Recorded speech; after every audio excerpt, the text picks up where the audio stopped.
زندگی، موت اور پھر آخرت، یہ ایک ایسا سفر ہے جس کے بارے میں ہم سب کبھی نہ کبھی سوچتے ضرور ہیں۔ تو آج ہم مولانا طارق جمیل کے ایک بیان کی روشنی میں روح کے اسی سفر کے مختلف مراحل کو ذرا سمجھنے کی کوشش کرتے ہیں۔ چلیں اس گہرے موضوع میں اتر کر دیکھتے ہیں۔ اور اس سفر کی شروعات ایک بہت ہی بنیادی سچائی سے ہوتی ہے جو اس ایک آیت میں سمودی گئی ہے۔ کل من علیہا فانی، یعنی اس زمین پر جو کچھ بھی ہے اسے ایک دن فنا ہو جانا ہے۔ یہ وہ حقیقت ہے جو ہماری زندگی کے ہر لمحے کو ایک نیا مطلب دیتی ہے اور ہمیں یاد دلاتی ہے کہ یہاں سب کچھ بس تھوڑی دیر کے لیے ہے۔ اچھا، تو اگر سب کچھ عارضی ہے تو پھر یہ سوال ذہن میں آتا ہے کہ آخر یہ سب شروع کہاں سے ہوا؟ یہ سفر کا نقطہ آغاز کیا تھا؟ اس سوال کا جواب ہمیں وقت کے بالکل ابتدا میں لے جاتا ہے، جہاں سے ہر چیز وجود میں آئی۔ اس پورے سفر کی بنیاد خالق کے تصور پر ہے۔ یہ آیت ہمیں بتاتی ہے کہ وہی ہے جس نے ہر چیز کو پہلی بار بنایا۔ اب ذرا اس بات پر غور کریں کہ وجود کو عدم سے، یعنی کچھ نہ ہونے کی حالت سے پیدا کیا گیا۔ یہی وہ بنیادی نقطہ ہے جس پر آگے کی ساری بات کھڑی ہے۔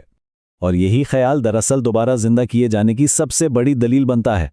منطق بہت سادہ ہے کہ اگر کوئی ذات ہمیں اس وقت بنا سکتی ہے جب ہمارا کوئی وجود ہی نہیں تھا، تو وہی ذات ہمیں مرنے کے بعد دوبارہ کیوں نہیں بنا سکتی؟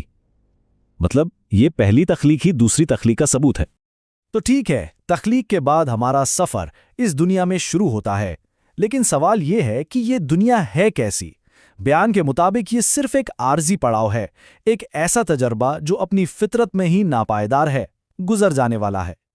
اب یہ جو سلائیڈ ہے نا، یہ اس بنیادی فرق کو بہت زبردست طریقے سے ہمارے سامنے رکھتی ہے۔ ایک طرف ہے یہ دنیا، جسے کہا گیا فان، یعنی جو مٹ جائے گی، اور دوسری طرف ہے آخرت، جسے کہا گیا یبقا، یعنی جو ہمیشہ ہمیشہ باقی رہے گی۔ یہ دو حقیقتیں ایک دوسرے کی بالکل ضد ہیں۔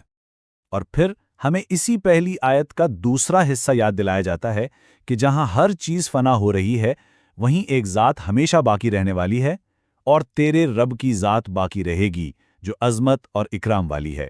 یہ فنا کے مقابلے میں بقا کا، آپ کہہ لیں کہ حتمی بیان ہے۔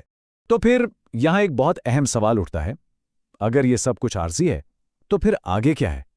اس کے بعد کیا ہوگا؟ یہی سوال ہمیں اس سفر کے اگلے اور بہت اہم مرحلے کی طرف لے جاتا ہے، موت کے بعد کی زندگی۔ اس کا جواب ہمیں ملتا ہے یوم القیامہ کے تصور میں، یعنی قیامت کا دن، جو کہ ایک لازمی اگلا مرحلہ ہے۔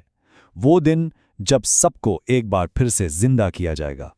یہ آیت اس دن کی ایک جھلک دکھاتی ہے جو ہیبت اور جلال سے بھری ہوگی۔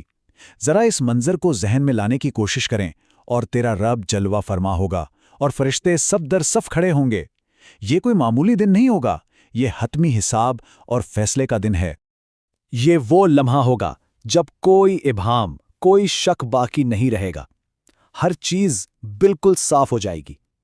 ہمارے تمام اعمال، چاہے وہ چھپے ہوئے تھے یا ظاہر، سب سامنے رکھ دیے جائیں گے۔ اسی لیے اسے یوم حساب، یعنی حساب کا دن بھی کہا جاتا ہے۔ تو حساب کتاب کی سنجیدگی کے بعد اب بات آتی ہے امید کی، ان لوگوں کے لیے حتمی انعام کی جو نیک تھے، یعنی جنت کا وعدہ۔ قرآن پاک جنت کی جو تصویر ہمارے سامنے رکھتا ہے نا، اس کی کچھ جھلکیاں یہاں موجود ہیں۔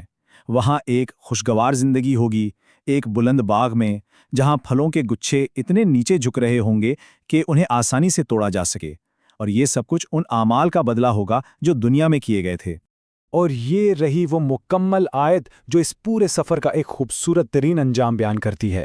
یہ ابدی سکون اور خوشی کا منظر ہے جس کا اختتام اس دعوت پر ہوتا ہے، کھاؤ اور پیو مزے سے ان اعمال کے بدلے جو تم نے گزرے ہوئے دنوں میں کیے۔ تو آخر میں ایک خلاصہ کرنے کے بجائے ایک سوال پر بات ختم کرتے ہیں، ایک ایسا سوال جس پر ہم سب سوچ سکتے ہیں۔ ابدیت پر یقین رکھنا ہماری آج کی زندگی کے ایک ایک دن کے معنی کو کس طرح بدل دیتا ہے؟